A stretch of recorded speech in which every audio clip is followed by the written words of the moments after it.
السلام علیکم ورحمۃ اللہ وبرکاتہ۔ سلامتی ہم سب کی بہت بنیادی ضرورت ہے، اور اللہ تبارک و تعالی کا ایک مبارک نام ہے السلام۔ اس نام کی برکت سے سب کو سلامتی ملا کرتی ہے۔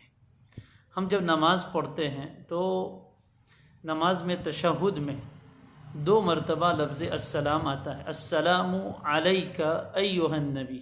پہلی مرتبہ ہم پیارے آقا سیدنا و شفیعنا محمد الرسول اللہ صلی اللہ علیہ وسلم پر سلام بھیجتے ہیں۔ اس کی برکت سے اللہ تبارک و تعالی ہمیں سلامتی عطا فرمائیں گے۔ اور دوسری مرتبہ السلام علینا، ہمارے اوپر اللہ کی طرف سے سلامتی ہو، اللہ کے نام السلام کی برکتیں ہمیں ملیں۔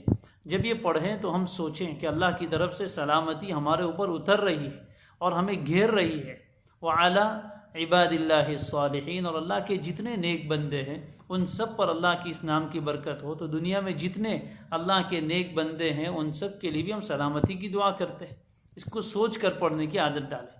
اور جب ہم نماز ختم کرتے ہیں تو السلام علیکم ورحمۃ اللہ پڑھتے ہیں، اور بائیں طرف بھی سلام پھیرتے ہیں۔ جب داہنی طرف سلام پھیرے تو داہنی طرف والوں کی نیت کرے کہ ان کے لیے میں سلامتی کی دعا کر رہا ہوں، بائیں طرف سلام پھیرے تو ادھر والوں کی نیت کریں، انشاءاللہ انہیں بھی سلامتی ملے گی۔